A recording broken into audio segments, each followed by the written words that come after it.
DreamHack Open is brought to you by Astro, Monster Energy, Corsair, Hacks, and GGBet.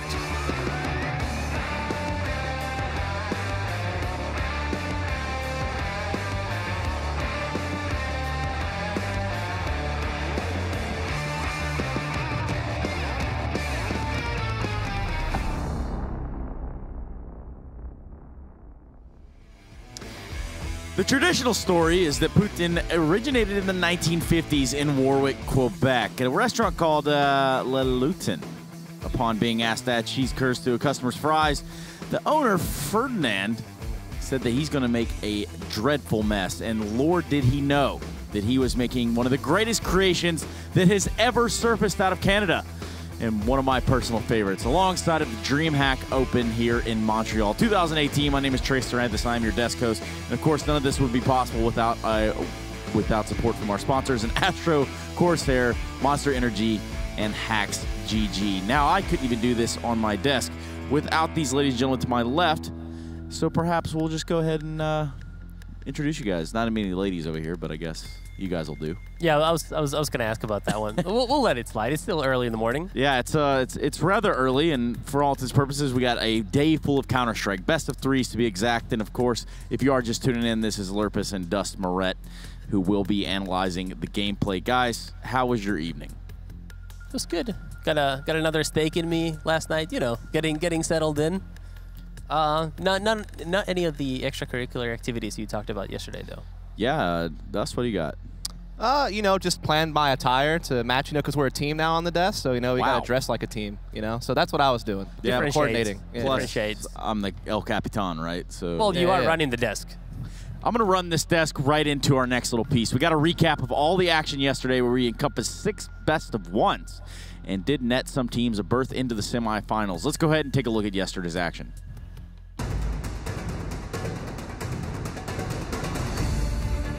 Left in a 1v2, has to go with the USP. These players don't have head armor, so Arlo is still in with a chance. He needs to hold on to this round for end, so they're going to, albeit by the skin of their teeth. It's going to be an 8th round here for the Finns. Moose has been allowed to sneak past these folks. Here's the players up the connector. This could be massive. Moose able to find himself 1 and a second as well onto Arlo, maybe even 3s. They win the duel. That's what's most crucial. NECA's gonna try to do the same as he does get the second slain, a third. Oh, that headshot somehow hit. And now Yell's in a prime position to skewer the plant. And if he can stop it, that's great. Or this is still fantastic. They've got him pinned into the smoke, and the deagle's not enough. Look at him go.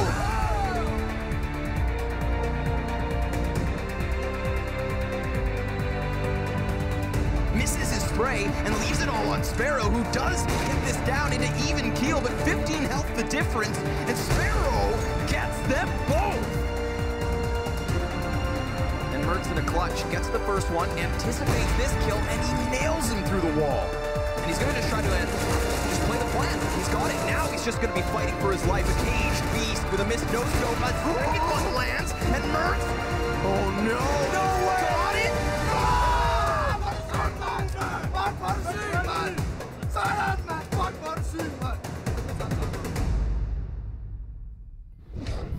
Mertz really saving the day there, but let's just go ahead and take a look at Group A. You can see instant eUnited. One once said it was easy for them, and in fact it was. They have qualified for the playoffs, giving themselves a semifinal berth and, of course, a day off today.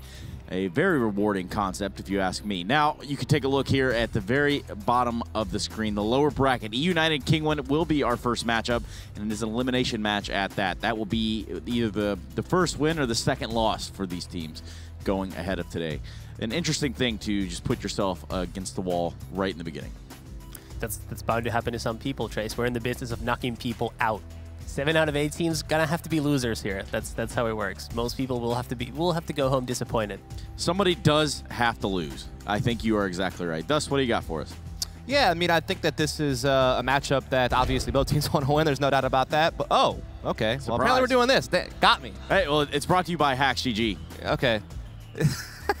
All right, so let's get into this right away. The 3 reasons why Kinguin are going to avoid elimination in this, and we'll go ahead and bring up reason number 1, and that's going to be just the experience on this team, especially someone like Taz, just a seasoned veteran in Counter-Strike. We talked about how young and how inexperienced a lot of these guys are in eUnited. Kinguin, in the meantime, have been around for a very long time on the Polish scene. Some of these players have played internationally quite a lot, so I just think they have a little bit more to rely on going into this matchup. And so then we'll be going into our next reason why I think that Kinguin should be able to take this, and it's because they have more consistent players. When you look statistically at these lineups, pretty much everyone on Kinguin is performing on a really good level in and out. Even if Taz isn't necessarily a big fragger, he still plays his role really well. And most importantly, they're really consistent in the offline environment, where I feel like some of the eUnited players have not made that transition, even if they're quite good online. So I think that the consistency in player performance is really going to favor Kinguin here. And then with all that, I also want to talk a little bit about the pace here. Kinguin is a team that is very decisive, very explosive, and very in your face. It's not like an loose aggression, it's a very controlled aggression, really good utility usage, really good team play. And I think when you have the more consistent players and you have the more experience, I feel like eUnited can crumble maybe to the fast-paced play style that Kinguin has on some of these maps. And so those are the reasons why I think Kinguin should be taking this one. So eloquently and beautifully said, and of course made possible by Hacks GG. Talk to me about Hacks. I don't really know too much about Hacks. I'm the wrong person to ask. They make clothing. They also make that what I initially thought was a Complexity video that when he was playing yesterday. I was very confused because Complexity is not here. Complexity is in London. Shout outs to Wardino. Yep, shout out to the Dino. I remember they used to tag Dino on the backside of their names. My goodness, have times changed. And yes, of course, we're going to be jumping into our first matchup, and it's poised to be a banger. Kinguin and eUnited is where we find ourselves, and well, for what it's worth, you know, it's not going to be an easy morning for these guys. No. First match of the day, it's early. Let's talk a little bit about some of the implications of just the things going on outside of a player's mindset going into the first match of the day. So I think the first thing that I would like to get clarification on that I don't think we know about yet is Kinguin's equipment problem. That was from yesterday. So I certainly don't know. I'm not sure if we might have an update. I think that's pretty solved for their mice at least, which is the most important thing. I saw them all having like mice that they wanted, so I think that might not be an issue today. Okay, well, hopefully not. I mean, you'd hate to see them, you know, completely bow out of a tournament being affected by something like that. But with that being said, you just don't check in your equipment when you're traveling. That is something, you know, the sensible people figured out about 12 years ago. So I don't really know what happened there. In any case, I do agree with Dustin here. I think Kinguin obviously are the favorites here. With that being said, I don't think they're, you know, like 70-30 type favorites. Like I think it's more like 55-60%. I think eUnited are very much in this. One part of it, I think, is going to be just how they get started. Because again, like they lack the experience, so I think it's just going to be a lot easier for them to play if they get off to a good start. Well, we're going to start things off with the veto. Again, today is a best of 3, so that does shift the focus and priority here just a little bit. And it's not Luminosity Kinguin, but we were close. We were one step away. Either way, it does kind of shift the focus. It does kind of change the mentality. And now Kinguin will be playing themselves, which is basically what they did yesterday. If you think about when you check your gear and then it all goes sour. Let's talk about these vetoes, though, and let's kind of, you know, take it slow. Let's get it out there. It's going to be interesting because, like, I know Kinguin will ban Inferno because they always do, but I feel like eUnited has always varied up their ban a lot.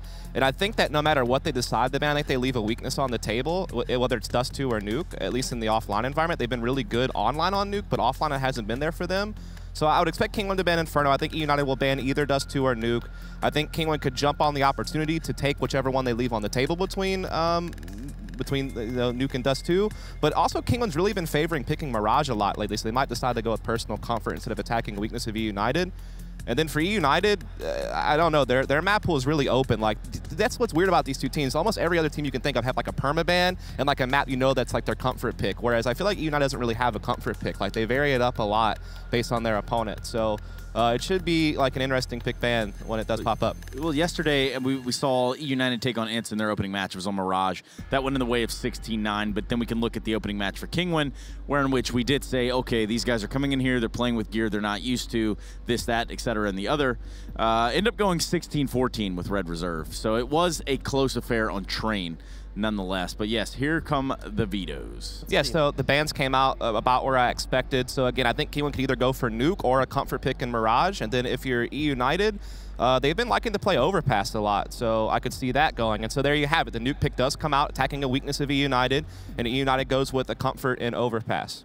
And by the way, this is a good example of why it's just, you know, valuable to be just, you know, okay on Nuke. Because there's going to be so many teams always who just don't have that preparation. And I feel like particularly in North America, people just don't like playing Nuke. Teams generally, you know, steer clear of that. It's not a very popular map. It's not popular in Europe either, but at least you get some specialists that kind of force you to stay honest on that. Right. You know why, Tommy? So, Because there's not a second vent.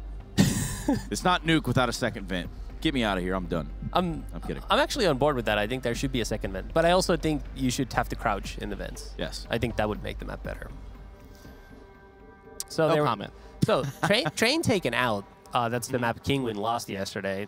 I'm surprised that Kinguin actually banned Mirage. I was going to say the same. I actually think eUnited's playstyle, and you know, they're okay on Cash. I think their playstyle and their players fit better on Cash than say on Mirage. I mean, and like their Mirage showing yesterday was not impressive at all. No, exactly. And Kinguin's actually never won Cash offline before. Granted, they haven't played it very many times. It's a small sample size, so you can't read too much into that. But I would have thought that Mirage would have been more of a comfort pick for them there. But maybe just respecting the fact that even though United didn't play well in Mirage yesterday, they usually play it pretty well. So maybe they thought better chance on Cash. Better chance on Cash. Well, we do have our maps. We do know kind of where this one falls, but it's a little bit tough to say who's a clear favorite going into this one, if you're asking me. Yeah, I mean, there is no clear favorite. I think there's a favorite in the sense that, you know, Kinguin's results and their experience, I think, put him a little bit over the top. But with that being said, like I said earlier, I think it's like 60-40 type scenario, 55-45.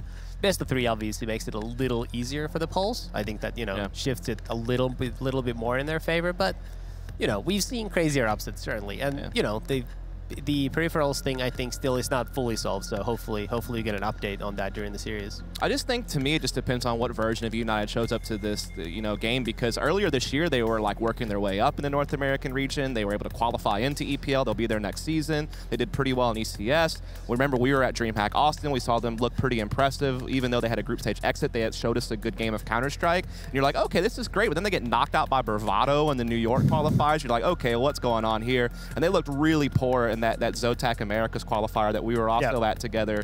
And so it's like, what version of United shows up? The one that is promising, that just qualified for Chicago a couple of weeks ago, or the team that, you know, drops the ball in the offline environment? And I think that really determines how this matchup's going to go. Well, how about we do just that, and we see exactly who from eUnited has showed up. They are getting set up on the stage right now, and it would be Dapper, Ace, Relics, Moose, and Dazzle to represent the eUnited side. Relics sitting there, or Skylar backwards, depending how you want to wire your brain today. Sitting there in the middle, sitting in what would be, I suppose, a captain seat. He does have the veterancy within the squad, so to say.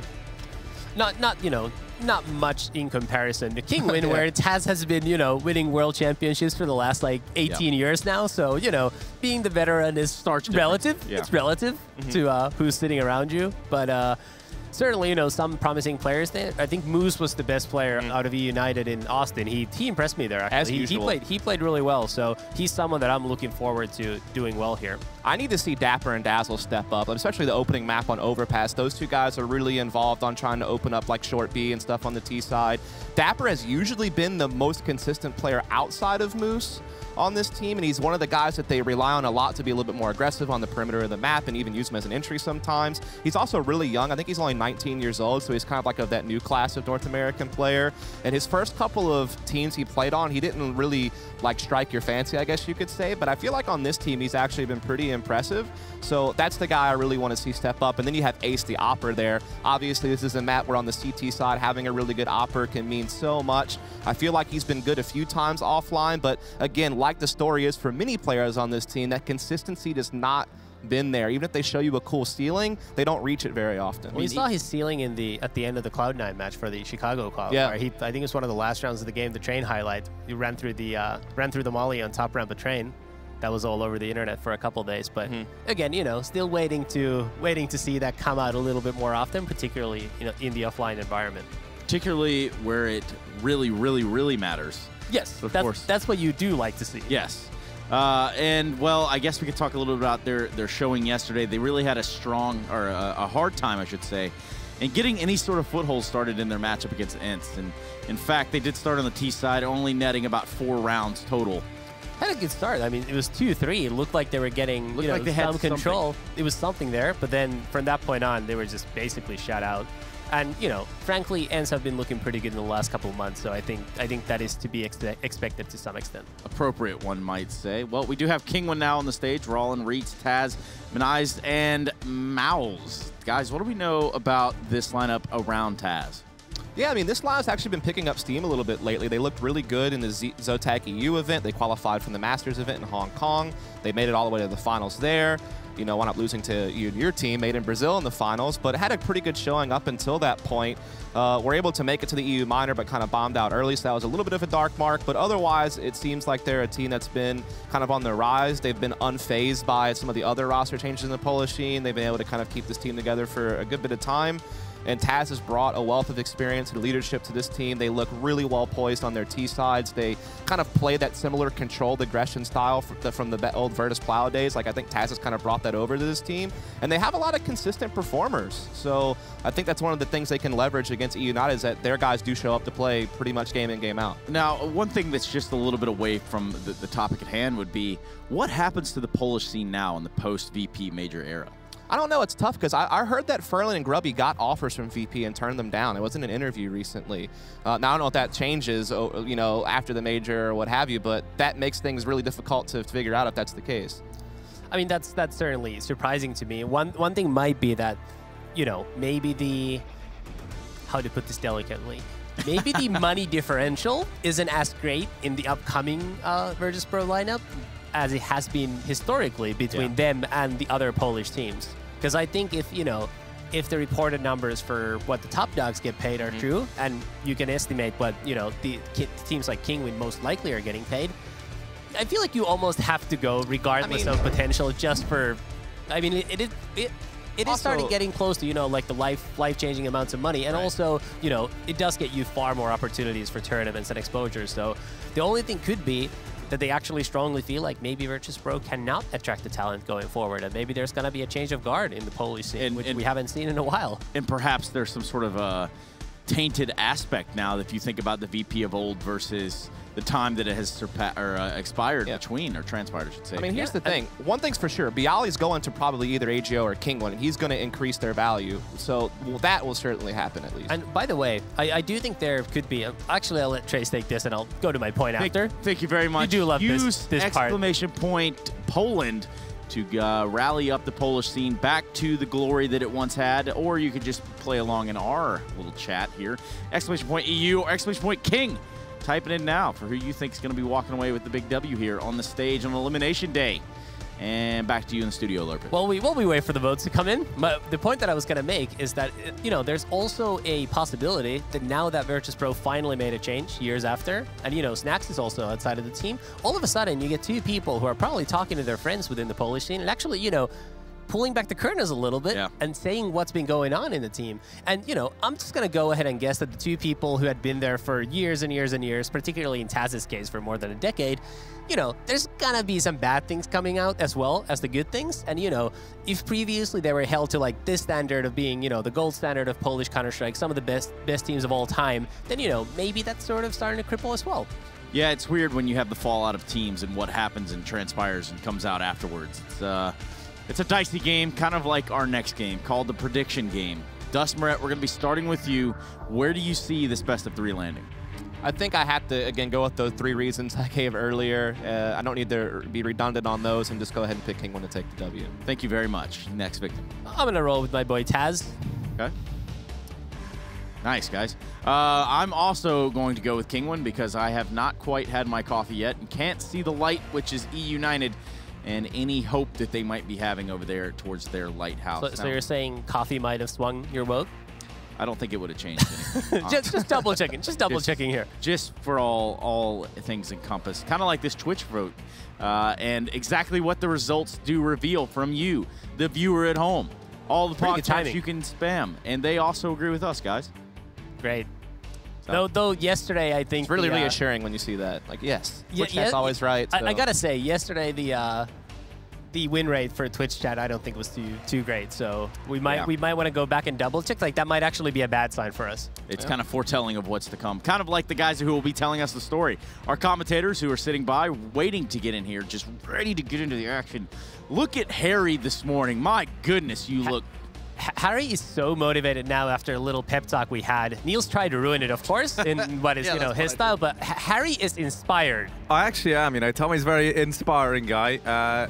Risk is just terribly upsetting to interact with, but he's the best we got. So yeah, I'm excited for this one, Risk. How are you feeling? Pretty excited. I do think I have to agree with the desk that Kinguin takes it. Harry, where are you going with this? I'm going to go with the United. Why not? So you're going to go against everyone else? Of course. Yeah, because that's the Harry way, and you guys should go right into the game and get out of our face. Thank you very much. Yeah, I'm excited. I'm going to go with the United. You know, I want to mix things up, Risk. I like to try and keep things fresh over here on the casting desk. Also, I'm just going to predict this now. Your boy Moose, he's going to be just annihilating people left and right. Okay, interesting. Well, he has to be. He's one of the, when they play really well, he's one of the reasons or one of the main players. I would like to see Dapper as well also step up to the plate. He's really, really good when he's on his game. So I'm looking at those two players, and maybe also Ace coming in with the AWP. That's going to be important coming into this game. You see the GG bet odds on your screen, so the bookies, they are agreeing with me and the analyst desk, not so much with you, but it's not that far apart. It's only 173, so not too bad. Yeah, man. No, I'm excited. I see. Sorry, I just kind of spilled a liquid all over myself. Let's say, like, I don't want to. But yeah. Anyway, how you doing, Risk? You know, I'm a little bit moist for this game now, in the sense that I'm covered in Monster Energy. But, well, if you wanted to be covered in anything, it had to be Monster Energy, right? I mean, yeah, we'll roll with that, sure thing. Still, eUnited, I think they're going to be the ones to take this. I could definitely understand the case for Kinguin. They did look very, very good yesterday. They were able to pull 14 rounds versus Red Reserve on borrowed gear, essentially, right? They didn't even have their own keyboards, mice, etc. All with the exception of Taz. I think he was the only guy who had access. They're not entirely sure they still have them. By the looks of it, they're not wearing their own jersey. They haven't got the luggage, but they've been able to get the mice that they want. Okay. So oh, that's good then. I think that's the story. We cannot confirm or deny it, but that's the rumors around here in Montreal. But now we go into the game, into Overpass. Yes, indeed. Kinguin over on this CT side. You can already see Taz. They've put a lot of faith in him, giving him that CZ and armor. For eUnited, going to be a fast player towards this B bomb site. Mouse is here, but he's playing very, very far back over towards Graffiti. Going to be trying to take that retake stance. As they go barreling on in through Connector, it is just a massacre. And let me tell you, Kinguin are on the wrong side of it. Mouse left in a 1v4. And while he's good for, and that will be it, eUnited going to be picking up the pistol here on Overpass. Yeah, Kinguin tried to go for a very aggressive play down towards Connector to kind of take map control, 3 players, and then 1 staying on each bomb site holding defensively. It didn't really pay out for them. Got caught between the rock and the hard place because already now, like, map control is being taken over towards the opposite bomb side. They have 2 players in water towards short. They're just totally going to cut off the connection rotation. So it's a very hard round, a very risky strat to run in the pistol for Kinguin. Sometimes it pays off, and sometimes, like this round here, just falls kind of flat. And now they're going to be on Steve's set. Dazzle with the first one. He has the AK-47, of course. 3 MAC-10s on the T side as well, so going to be looking to farm up some cash here in eUnited for this one.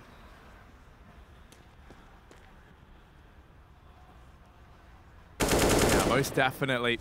Still, they've gotten off to a good start. Don't let these pistols do too much damage. We saw yesterday, I think, you know, some of the force fire rounds Kinguin looked very, very good in their game versus Red Reserve. But eUnited doing a very good job of getting any danger that they might have, any risks. They're just holding back for now.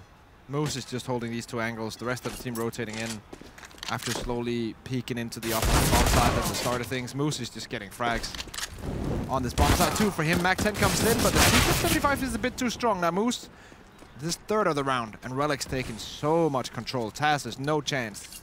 He can flip the deagle, but he can't flip the round. Now this means eUnited are going to be moving forward onto their 2nd, and you can already see a couple of players looking to go on the hunt right now. Going to be sending some of those MAC-10s out to scout down Taz if they can. I think we'd love the extra bonus money, but also just to stop him taking anything into this next round. Yeah, Desert Eagle and a flashbang is not a lot, but if you think about the fact that it's probably going to be just another set of pistols in the next round for Kinguin, it's fine for Taz to bring this in. So we have like a little bit of what should just be downtime in the sense, you know, next round we imagine just going to be pretty clean cut for eUnited. Yeah. So a little bit of a time to chat. These map vetoes risk quite curious in my opinion. When you take a look at it, neither team really getting a map that they're all that comfortable on, maybe with the exception of eUnited, who are able to get Overpass right now. To be honest, I feel like all of this is falling into the favor of Kinguin because they have around the same kind of stats. For example, on Overpass, it's around 60% win rate for Kinguin and around 70% for eUnited. But I do believe the teams that Kinguin are playing are better than the teams that eUnited are playing on these maps. So as long as the win rate stays around the same, I would always give it to Kinguin because, in my opinion, they are the better team. But then again, I did say that when I cast Cloud9 versus eUnited in the IM Chicago qualifier, and we all know how that went. Yeah, they surprised you there, Risk. So maybe I should just not listen to my common sense and just follow my heart. And maybe not when it comes all the way, to eUnited, you know, you just always go with them. Yeah, maybe. I don't know. Maybe I'm gonna be. If they take this one, I'm gonna jump on the hype train. I do, however, get like mad triggered by their name having the little E and then a big U, and then also in their logo it's a capital E and a U. Oh yeah. So not only are they already like, you know, the whole doing the little E from esports, then they're also Paul Radar challenge. Yeah, he's calling you up. Yeah, he's not going to be happy about that one. He's going to be linking in the AP, you know, book or whatever it is, the tweet that like clarifies what it is. But still, anyway, this round is one that, as we say, should be going the way of eUnited. There's 55 seconds left on the clock, and now they're going to start to close on in towards one of these bomb sites. We're not opting to stack or anything along those lines, and Reed's going to be able to find one, so that is actually an AK retrieved. That was one of the 2 rifles taken down. Okay, now Dazzler's getting into trouble. That's the safe Desert Eagle coming into play there. Yeah, this is scary. We were saying this should have been a very clean-cut round for eUnited, but things have not gone that way. Dapper going to be able to find one more. His bomb's gone rotating down towards the B bomb site, and actually that AK-47 will get stripped away from them. But Rarlan with that CZ swift in with the trade, and suddenly you can see Ace is left high and dry inside of this bomb site all on his own. Effectively in a 1v2 while Dapper's still on this rotation round. There's only, what, 10 seconds left on that clock. Have to get a move on, have to try and get that bomb planted. Taz will fall. Now this leaves all the pressure onto Rarlan, 1v2. Oh. Lack of armor going to play into that a little bit too much. The aim punch, you can see it coming in there. And that will be the round going to just scrape on by for the eUnited boys. Yeah, dangerous round, to be honest. Like, Kinguin did very well. I'm really impressed by the fact that the player getting the straight headshot kill with the unsilenced USPS. That's like, okay, interesting choice, first of all, but then you just hit the straight shot onto an AK winning that duel. It's quite impressive. Not enough, though, to win the round. eUnited 3-0. This is going to be the first buy round. See what Reeds and the boys can do. It's going to be a quick execute towards B. Yeah, it's going to be very fast indeed. They're going to go barreling on in. Reeds and Mouse have to try and hold this down. Oh my goodness. Between them, they're able to open up well. Taz and Manise are already here to try and help things out that much more. The trades are going left and right, but ultimately, it's going to be Kinguin left with the man advantage. Relic in the 1v2. It's just not happening for him as Rarlan holds his own. So Kinguin, they're going to be straight back. Yeah. The round here on their CT side. Really nice defense. I like the play in general from eUnited. We have the first buy round. Sometimes teams will use a little bit of time just to set up to make sure that everything's rolling on this first buy round. So what they do is that they just go for a full pace play, basically 2 smokes on the side, 1 Molotov, 2 flashes, and just go straight in. Just kind of change up, like switch up the pace. Doesn't work out this time around. Kinguin too good in the defense. And potentially that could be the story for the rounds to come. This is going to be another buy, of course, for eUnited, but as you can see to the left side of your screen, not a lot of cash left on this lineup, but they do have the AWP on Ace. Yeah, I mean, that's the thing. This is going to be the last buy round for either one of these teams. Whoever loses will be forced onto an eco in the next. So it's a big round for Kinguin. It represents a way of equalizing things up very early on, but for eUnited, it could be their avenue to kind of a 5-1 scoreline or thereabouts. And yeah, at which point, that's kind of all the T-side rounds you might consider to be the bare minimum here on Overpass. Oh yeah, for sure. Let's see here. Rarlan, usually a flashy player. Not going to play in through the smoke for now. Just going to keep Relics on his toes, holding back. Bomb is still dropped all the way back onto nearly T-spawn. So we're going to have to wait for someone to pick that up before we can kind of have an idea of where eUnited actually want to go. They have the anchor player Moose here on the opposite side of the map. He's now also rotating away, which tells us, okay, this is going to be the A play. They're lining up the smokes. Everyone's getting ready. The question is, will the defense be there? And it looks like there's 3 players, one aggressive in Taz on this bomb site, but Dapper, nice opening. Taz maybe getting a bit overzealous. Rallen able to answer back, and now it all falls on Manise. Trapped from behind Optimus, it's now down to him to try and transform this round. It just doesn't happen. Ace gonna find him with a Glock somehow. Bomb goes down. That now leaves Reitz and Mouse in the firing line for this retake. Really good post plans for eUnited. These positions should not be able to post around. Yeah, see, now it's going to be a 2v1 refrag position for the T side, and they have the AWP far away. Mouse needs a miracle. Yeah, he definitely does. But sadly, Ace not going to give him one. Goes ahead and locks in that 4th round for eUnited. Will be them resetting the economy of Kinguin as well. And that's now going to leave the CT side in a very awkward spot. You see it, they're able to win that previous round into the first full buy for both squads. But they only kept 2 players alive, so money was pretty deflated, to say the least. They've gone for the investment here, though. Yeah. So basically, this is saying that they want to have a full eco afterwards, so they can get around 6k, because they want full utility on the CT side and the potential for an AWP. And I actually like this choice. When you have a team with good versatility, especially with the AWP as well, and a team that can kind of really take advantage of utility, like Kinguin can, because they're such a well-drilled team, you want to go for those saves so you can get full utility. And then these sets aren't bad, so we might as well still see an upset in this round. It's definitely not impossible. Here we go, the push coming in. Rallen, and now it's both with 1. Answer back, though. So now it's a 3v2 situation. Dazzle low on HP. Yeah, but you have to be aware of Taz lurking in the back line, aggressive in through long, and Ace is not ready for this. Oh, whip shot from Taz, but he's able to find it. That's now an AWP retrieved here for Kinguin. Rallen can look to maybe try and retrieve one of those AKs that's down in mid, but he does reside inside of the B-bomb site right now. This might be the perfect position for him. If he just sniffs out that they're coming behind him, he can hold this for a bit. Rallen moves. I don't think they're going to check short straight up. Oh, there we go. They do. Nice. They're going to Molotov him out of position. This bomb now looks to go down. Rotation coming in from Taz. He's going to be up in heaven with that AWP. He's the one man, he doesn't have armor, so the aim punch is going to start to play into it for him when he does try and take these fights. But Dazzle brought down to 1 HP. That's CZ. Make quick work of him now. Who's holding the heavens. He has a lot of responsibility in denying this retake coming in. Dazzle still just crawling by, but they lose Taz up in the heavens. Rallen just going to make the decision to fade away. He knows there's rifles down in mid to go and retrieve, so he's going to take one of them with him into the next round. eUnited going to be up 5-1 early on here on Overpass. Yeah, very nicely done by them. Also, I like the way that either Dazzle saved the Molotov or was able to pick it up. I'm not exactly sure, but I presume he saved it for that post-plant position, because when you want to go into that bomb site, it's very hard to kind of check off all the different boxes. So if you can put the Molotov towards short, you just check it if he's behind that sandbag. And obviously he was. Like, that's a really, really nice use of that, because then you can get the smoke and flash if you have it up towards heaven, and you can kind of go aggressive on the other position.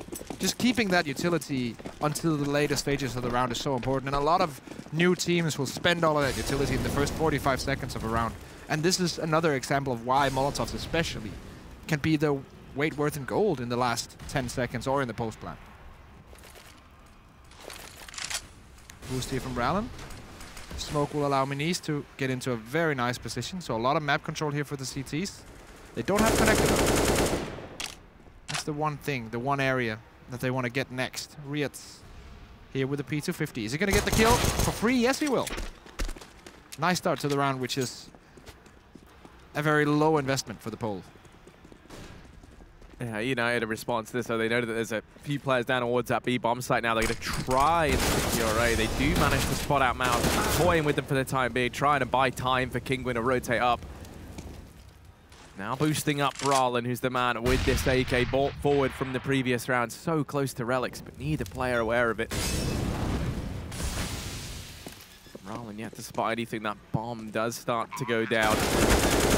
You know, the Relics is up close, and Manise Gonna find the opener. Man advantage in favor of Kinguin. Ace in with the reply. 3 versus 3. That bomb still ticking it down, and Kinguin on the clock, and it's getting ever closer to going off. But Dapper bomb's gonna be planted for them both. Has retrieved the AWP, turns his attention back towards Long, but you can already see that rotation coming in from Moose. He's gone ahead and rejoined with Dapper down here towards the toilets. There's no time left, and that will be the round. Going the way of eUnited. Kinguin try as they might. It's such a strong post-plant setup when you can plant for short and you have an AWP or an AK. It doesn't actually really matter in that scenario. And the CTs don't have a smoke. If they don't have a smoke, they can't really smoke off the bomb.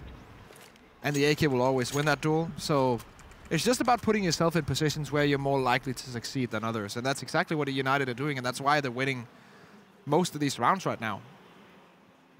They're really controlling the pace of the game, and Kinguin are having a hard time kind of coming in and disturbing that control. Now, they do have the full buy, so this should be the time to get around on the board. If they don't, eUnited will have a great chance of grabbing this first map, which will be very important because the next map is Nuke.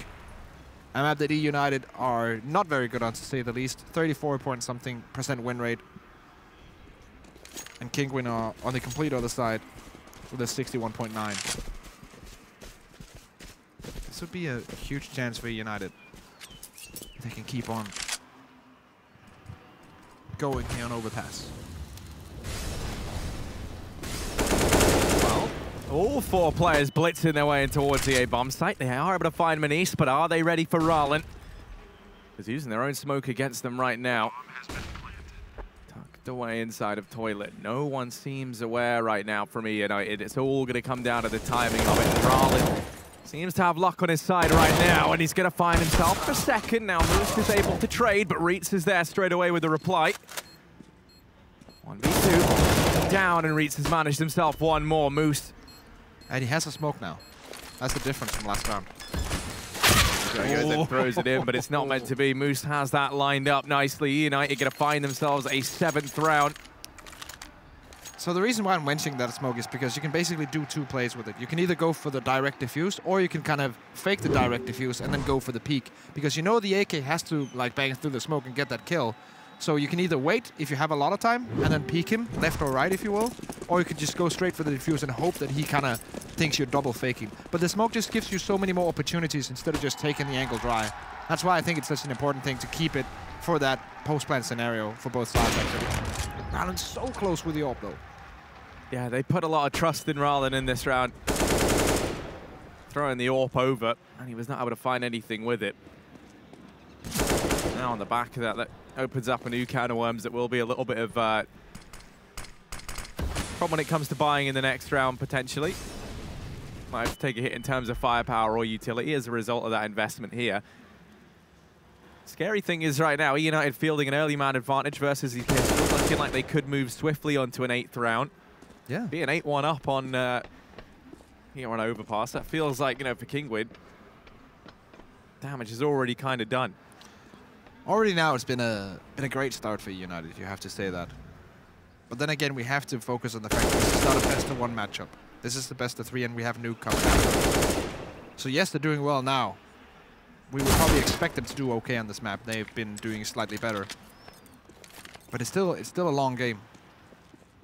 And that's the problem. You can't get tired now. You can't be content with what you've done. You have to keep on pushing. Yeah, I mean, the one thing that I do think is quite interesting is I reckon we might see, you know, a few more of these kind of Polish teams really start to step things up now. If you kind of think about the breakdown of VP, like, you know, the Polish team's been pretty stagnant with VP being the undisputed king for a while, and that was always, you know, like, well, now they know where he is. But yeah, I was going to say, like, it's going to be interesting to see, because I think now, you know, it's very much, there's a lot of potential here for these Polish teams to now be the top team in Poland, right? So they're all going to be playing their hearts out. Before, it was very easy to kind of stagnate. Like, you reach the top of the T2 Polish scene. It's like, where did you go, right? Yeah, you either went international or VP picked you up once the team had broken down, and it was, like, great. And I think both Kinguin and Go have to be credited somehow to making this work, because they've been doing very well in international tournaments for the last couple of months. Just, like, showing the flag. Kinguin going out to Soak Tag as well. Looking very good in general, apart from the final. So yeah, it's an interesting time, because if we just go 5 years back, when you looked at Polish Counter-Strike and you weren't a Polish Counter-Strike player, you were like, okay, VP, and that's it. And now we have 3 different candidates for that throne.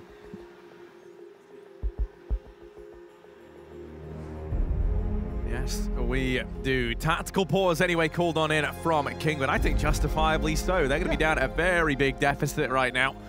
While it isn't their map pick, and while this is a map that eUnited have looked pretty good on as of late, this is certainly not the scoreline that the Poles expected to have off the bat, especially when you consider their pretty decent performance, all things considered, on you know, not their own gear yesterday. 14-16, of course, versus Red Reserve. Yeah. A team that, coming into this, you know, I'm a big fan of a lot of the individual players within the team. I still have yet to really see them play much as a team, but I can get with that sentiment. It's definitely an interesting team to see and how they can kind of develop into the future. Also playing with a stand-in, that's always hard. But here we go, round number 10. Economy's not that crazy yet for eUnited, despite being in the big lead.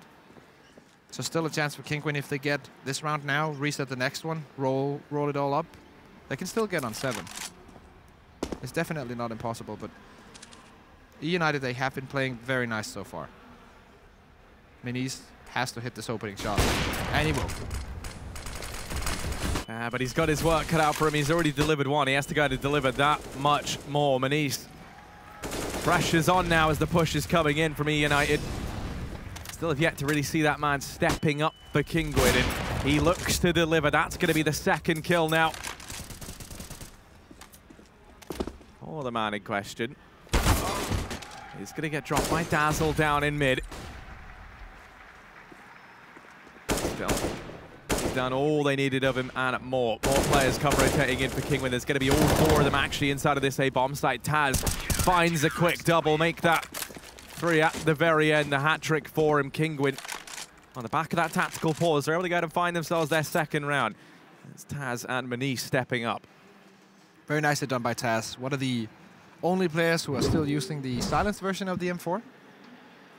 Seems like at least 80% of the team scene is basically M4A4 all around.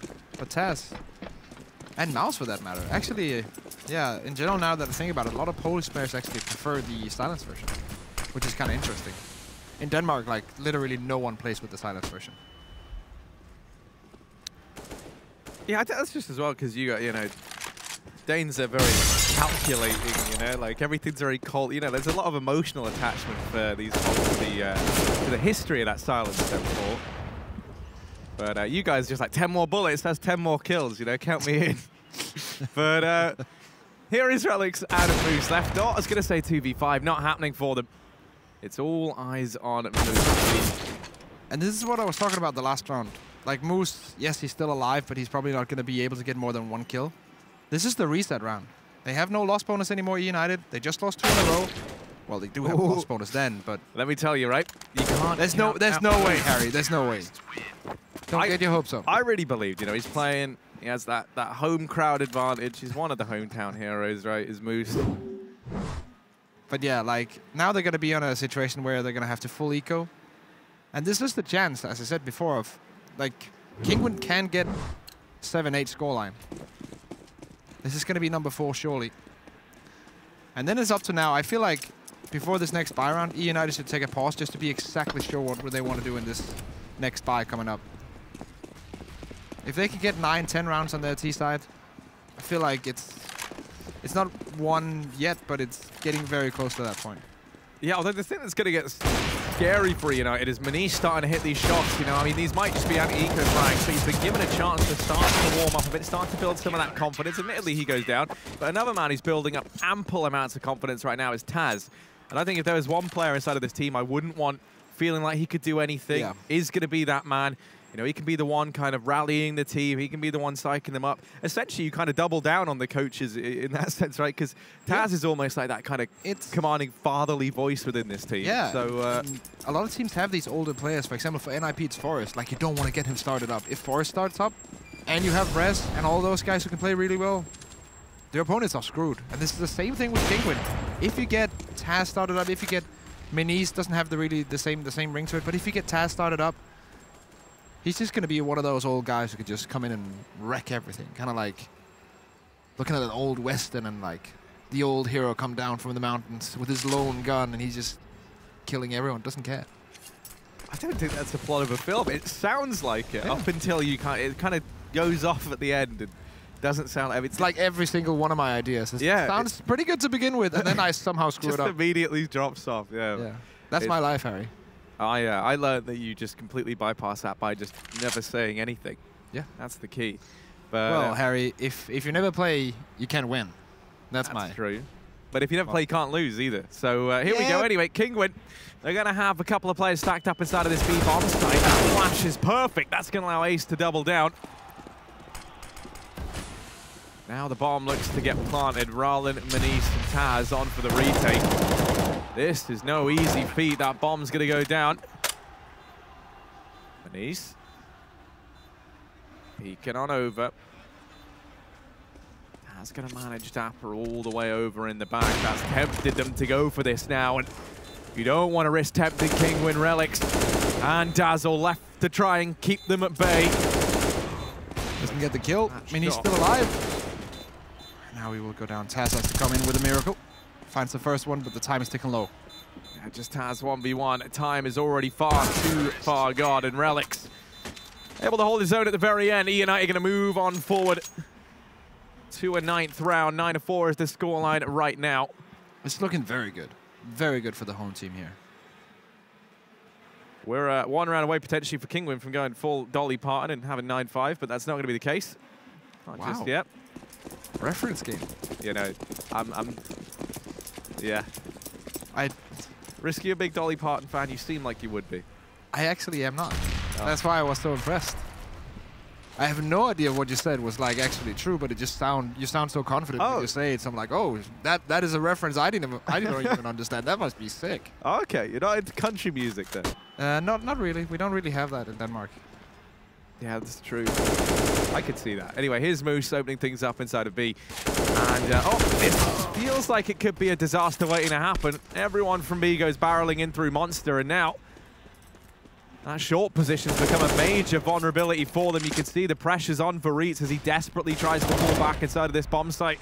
Ooh. And he has been allowed. He's been given some ground. He's taken up position behind the pillar, and now he's going to look to buy time. He's buying so much time. The smoke and the Molotov, perfect timing. Keep it in around a minute. Yes, he's not going to be, well, able to put down pretty much anything else in this round. He only has a flashbang. But just holding back this push, allowing his teammates to rotate in to get a better setup, allowing Manise to come into the connector, find Dazzle like this, find a free frag, a free opening. And now they're rotating all the way around. Thanks to buying time there, they get a 3v3 instead of a 3v4. And now they can play together. Yes, it's on the wrong bomb side, but they can still play retake together. And it's still a possible round. They must know now that something's up. So yeah, Orb rotating in from short, and then the two others from spawn. Let's wait and see. Relic's in a great position. There's no refrag potential either. They're too far away from them. Nice by Rietz winning the direct 1v1. So still a possibility. Smokes and Molotov has been used by the T side, so there's nothing left utility-wise. There's a kit on Rietz, and that's all. This is a big round for either team, though. It's going to be a reset on the back of it, and at this juncture, it feels like a 2-for-1. So Ace holding inside of the bomb site. Ooh, he spots the shadow. Reitz falls, and now it's all eyes on Rallen 1v2. So many angles to keep an eye on as he starts to push on in. And Ace is there. Okay. Ace holds his own. eUnited are going to move on to a 10th round, and now on the back of it once again for Kinguin. Those economic woes are going to make a very spiteful return here in the 15th round. This is a really nice round. Moose here coming in with a double, and then Ace with his double as well at the end. Just the two of the players we were talking about before going into this. Looking very nice for eUnited. 10-4. Last round of the first half. Not a lot of cash on Kinguin. Gonna be some utility, but C-sets in a singular UMP 45. This should be an 11-4 half. What a great start that would be for eUnited. I mean, that would be an absolutely tremendous half. And they do say start as you mean it to go on. eUnited definitely sending a message here to Kinguin. Let's not forget the loser of this is is gone. Their time here at Montreal comes to an end, so it's all on the line for both of these teams. For Kinguin, it's kind of a matter of, you know, showing that the addition of Taz and the rest of this squad have what it takes to compete towards the upper echelons of CS. And for eUnited, you know, kind of up-and-coming team with a lot of fresh faces, a lot of talent within it. It'll be a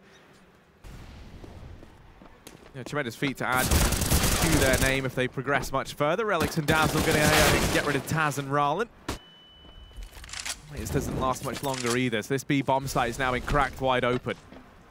Smoke towards heaven. Mouse has to come in from Graffiti. And there's nothing really that can help him out, so he has to take a straight 1v1 duel against an AK. He's not going to win that with the UMP. So Minis now 1v4. C-set 75 might be able to get the first frag. No, it's going to be taken out. 11-4, very, very successful first half for eUnited. Looking pretty poised to take the victory here on Overpass, I must say.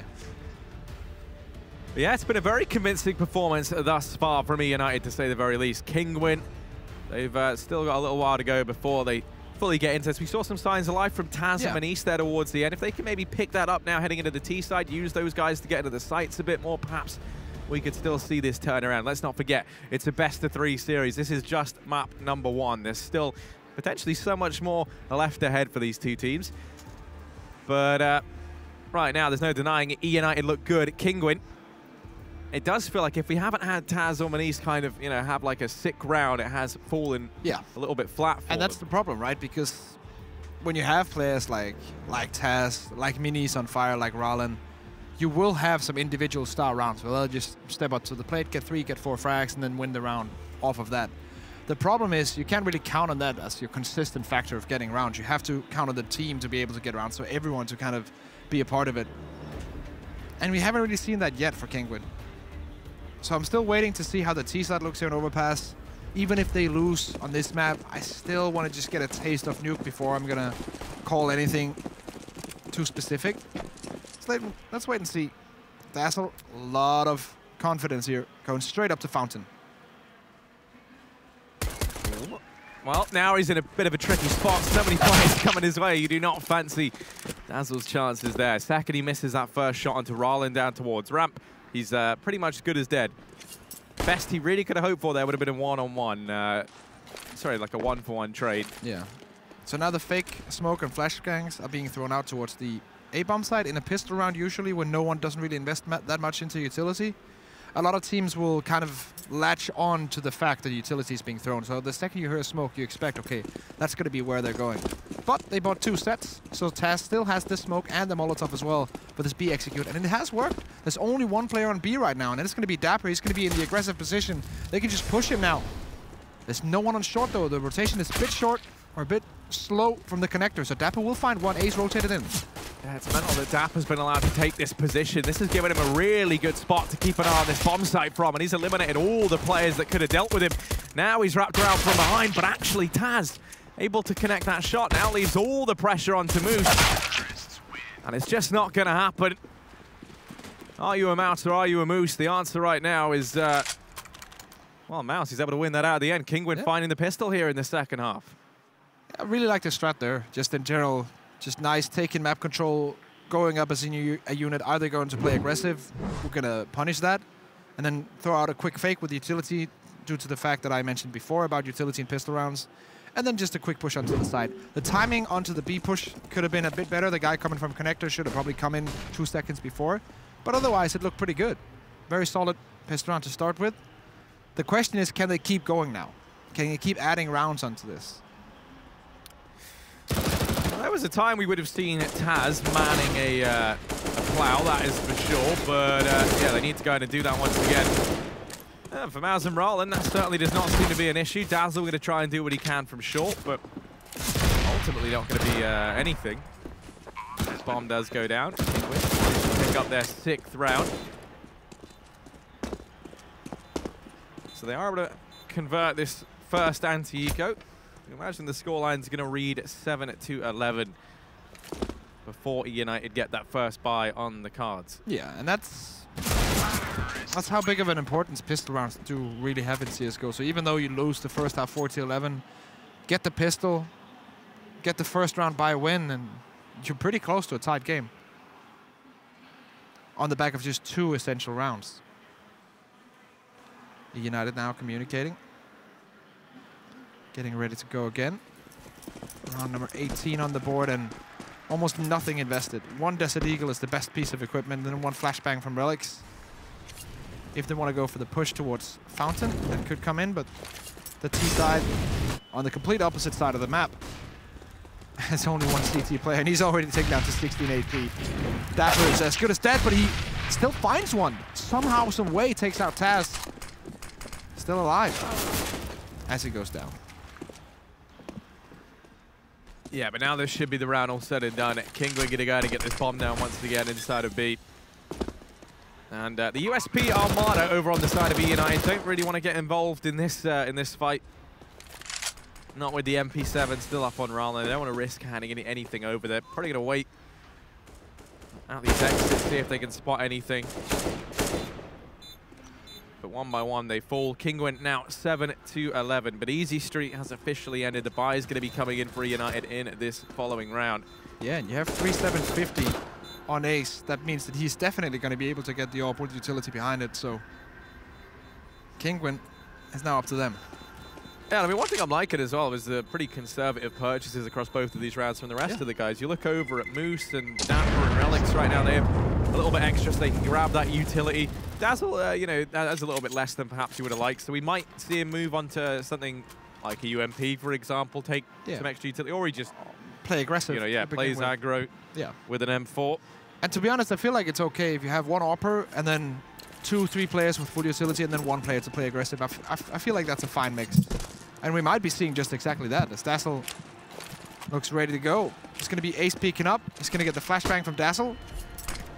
Smokes are landing in, but the T side once again, after showing initial utility presence, are rotating almost counterclockwise around the map and setting up for a B play.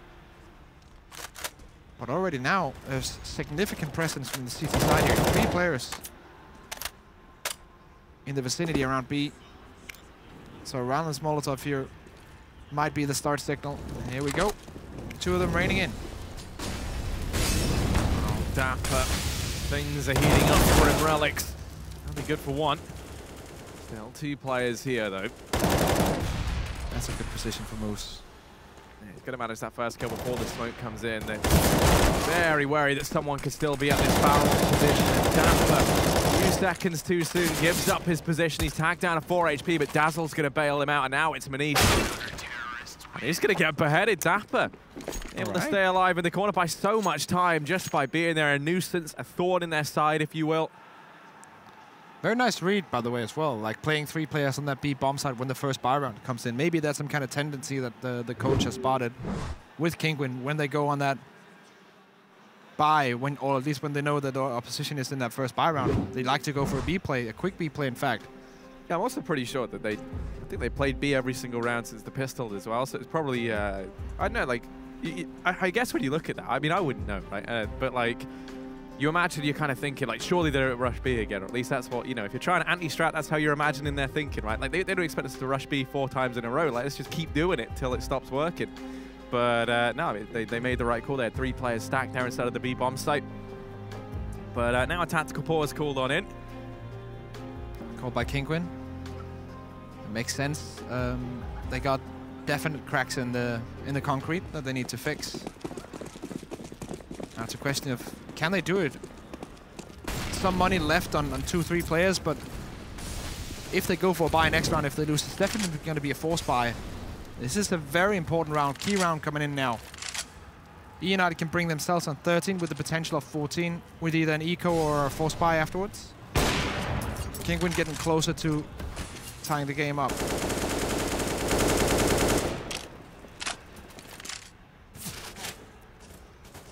Limited flashbangs on the T side. Only 3 of them with a minute 20 to go. They're still saving their smokes, which is all right. And they have that 1 Molotov for eventual corners on Rallen. But they haven't really found anything yet. Haven't done any damage, haven't taken a lot of map control. And we're already like a minute left on the clock. Kind of worried here for Kinguin. Let's see, Ace with the AWP. Is he going to find the first one? Yes, Minis goes down. And now, okay, they know there's an AWP on the site. They know they have to use the utility if they want to go in. The question is, do they want to go in? Right now, they're set up for it, but there's still 45 seconds to go. They can very easily turn back around. Yeah, although that clock is ticking down, it is going to be working against Kinguin, and they know it. The pressure's definitely on the back of losing Manice.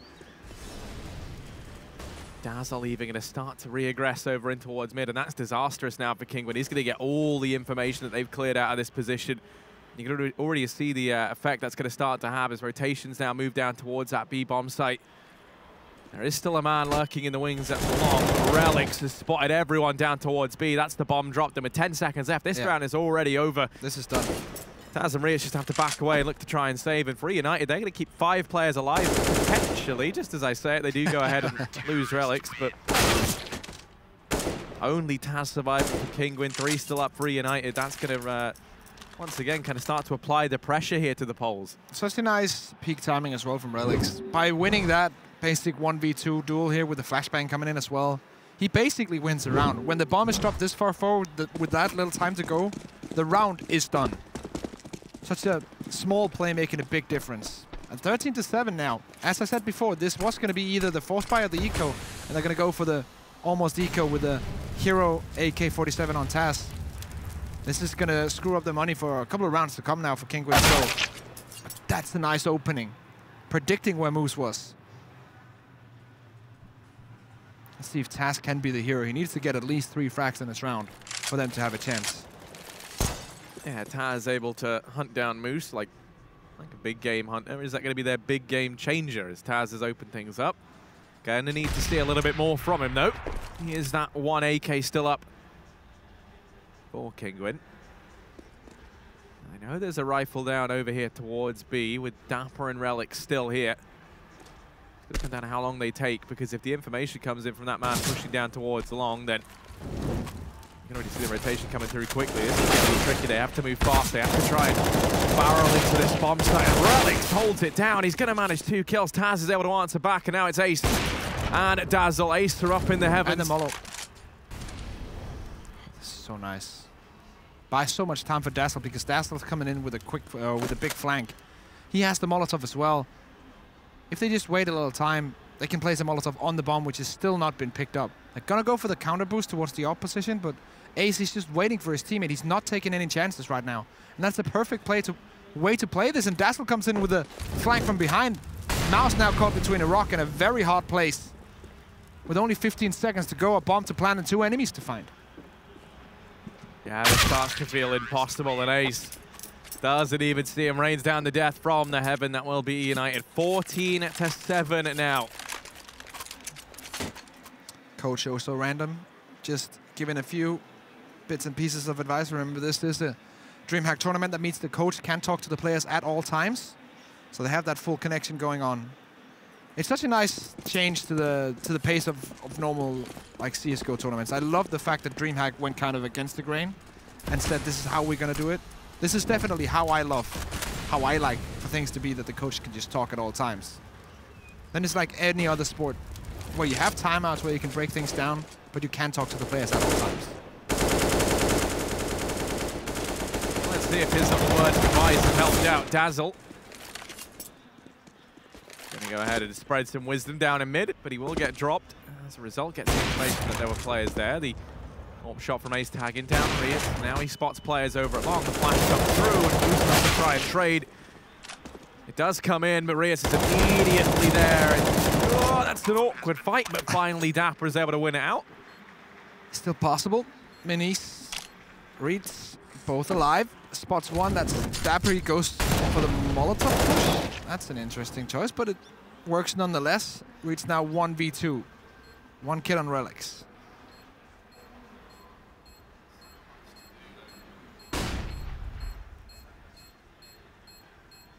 Smoke in hand. Let's see.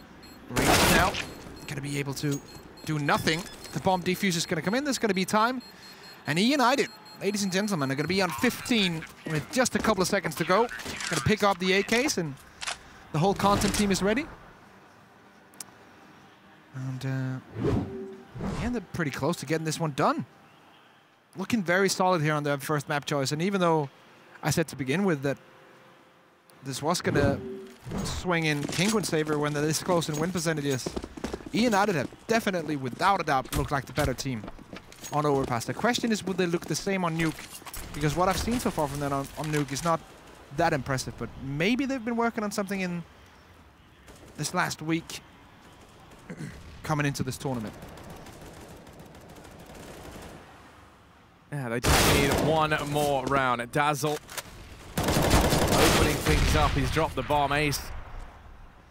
And with one more man advantage up for eUnited, they are so close now to closing out this first map. Their map pick and taking a 1-0 advantage in this elimination match versus Kinguin. Dapper. Patient as ever. Rather than trying to take a peek on over, but I think he gets spotted getting up here. Ooh, it's a bit of a standoff, but no one sees anyone just yet over here towards short and connector. Everyone kind of has a feeling that there's something on the other side of that wall, but no one really knows for sure. Rotating back now. Resetting towards Monster, 3v4. But only one player technically on the bomb side. That's Relics, and then Dapper here can rotate in, but he has such a good position. If he gets that first kill and just rotates off, should be there around. Let's see. He does get one. Can't rotate off, so now it's all on Relics, and he's going to hide once more behind the sandbags, but there's no Molotov to check it for the T side, and he's going to be able to get the first one. He has a Molotov of his own. Can draw down time even more. And that's going to be it. 16-7. eUnited going to grab it and move on. 1-0 up in this series, Harry. Yes, indeed. eUnited going to be feeling good after that one. They're able to go ahead and take the win here on their map pick. They move 1-0 up in the series. And for Kinguin, it's going to be back to the drawing board. They have a little bit of time now to go back and start to plan their strategy for Nuke, which is going to be coming up next. That's their map pick, of course. They want to try and dodge elimination here at DreamHack Montreal. Sure. Yeah, this should be statistically a map that Kinguin should take with relative ease, but you never know what's going to happen, and we saw how well eUnited did against Cloud9 in the full Cinderella story mode, so might as well deliver a second one now. Yeah, that's very true. You know what, Risk? We're going to have to throw this one over a break, but then we'll be back with the second map, so be sure to stick around.